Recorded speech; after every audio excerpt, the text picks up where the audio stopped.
यदि आप इस संसार के उन अदृश्य नियमों को समझना चाहते हैं जिनके बारे में न तो विद्यालय में पढ़ाया जाता है और न ही समाज खुलकर बात करता है, यदि आप जीवन की भीड़ में खड़े होकर भी अपने भीतर के मौन को सुनने की क्षमता विकसित करना चाहते हैं, तो इस वीडियो को अंत तक देखिए और ज्ञान के इस रहस्यमय पथ पर आगे बढ़ने के लिए अभी इसी क्षण ज्ञान रहस्य चैनल को सब्सक्राइब कर लीजिए, क्योंकि आज की यह कथा केवल शब्दों की नहीं बल्कि उस चेतना की है जहां बुद्ध का मौन और चाणक्य की रणनीति एक ही धागे में बंध जाते हैं।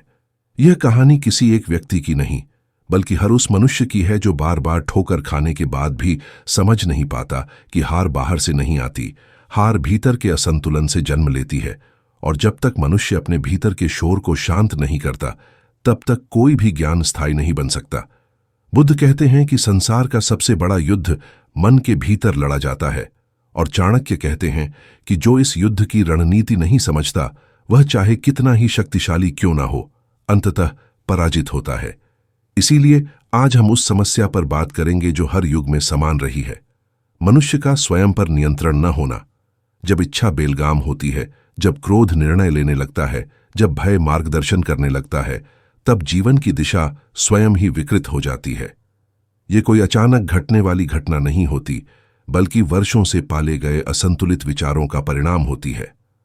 बुद्ध का मार्ग हमें सिखाता है कि प्रतिक्रिया से पहले मौन को चुनो, क्योंकि मौन में सत्य स्पष्ट दिखाई देता है।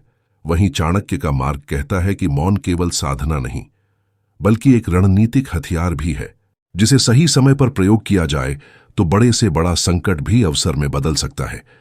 आज का मनुष्य समस्या यह है कि वह हर बात का तुरंत उत्तर चाहता है, हर अपमान का तत्काल प्रतिकार करना चाहता है और हर असफलता पर स्वयं को दोष देकर टूट जाना चाहता है।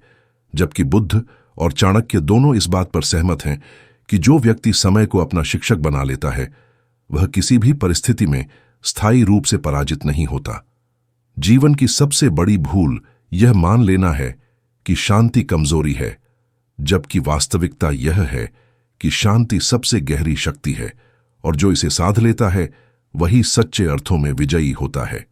चाणक्य ने कहा था कि शत्रु को जानने से पहले स्वयं को जानना अनिवार्य है, क्योंकि यदि तुम्हें अपने भय, अपनी लालसा और अपने क्रोध का ज्ञान नहीं है तो शत्रु को जानना भी व्यर्थ है। बुद्ध इसी बात को दूसरे शब्दों में कहते हैं कि अज्ञान ही दुख का मूल है, और अज्ञान का अर्थ केवल ज्ञान की कमी नहीं बल्कि स्वयं के स्वभाव को न समझ पाना है। आज की इस कथा में हम यह समझेंगे कि समस्या बाहर नहीं, भीतर जन्म लेती है और समाधान भी भीतर ही छिपा है। जब व्यक्ति यह स्वीकार कर लेता है कि हर परिस्थिति उसके नियंत्रण में नहीं लेकिन हर प्रतिक्रिया उसके नियंत्रण में अवश्य है, तभी जीवन में वास्तविक परिवर्तन आरंभ होता है। यही वह बिंदु है जहां बुद्ध का ध्यान और चाणक्य की नीति एक दूसरे से मिलते हैं। बुद्ध कहते हैं कि इच्छा का अंत दुख का अंत है, और चाणक्य कहते हैं कि आवश्यकता और लालच में अंतर समझना ही बुद्धिमानी है। आज का मनुष्य आवश्यकता को छोड़कर लालच को अपना मार्गदर्शक बना चुका है, और यही उसकी सबसे बड़ी समस्या है। जब लक्ष्य स्पष्ट नहीं होता तब साधन भी भ्रष्ट हो जाते हैं, और जब साधन भ्रष्ट हो जाते हैं तब परिणाम चाहे जैसा भी हो, अंततः शून्यता ही हाथ लगती है।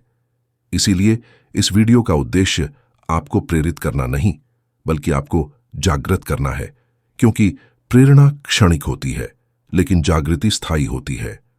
बुद्ध की दृष्टि में जागृति वह अवस्था है जहां व्यक्ति परिस्थितियों से बंधा नहीं रहता, और चाणक्य की दृष्टि में वही व्यक्ति राज्य करने योग्य होता है जो स्वयं पर राज्य कर सके।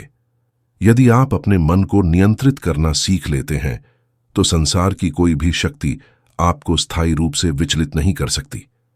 अंत में जब यह कथा अपने समापन की ओर बढ़ती है तो एक प्रश्न आपके भीतर छोड़कर जाती है, क्या आप जीवन को प्रतिक्रिया में जीना चाहते हैं या रणनीति और मौन के साथ? यदि आपने इस प्रश्न को गंभीरता से सुना है तो समझ लीजिए कि यह वीडियो अपना उद्देश्य पूरा कर चुका है।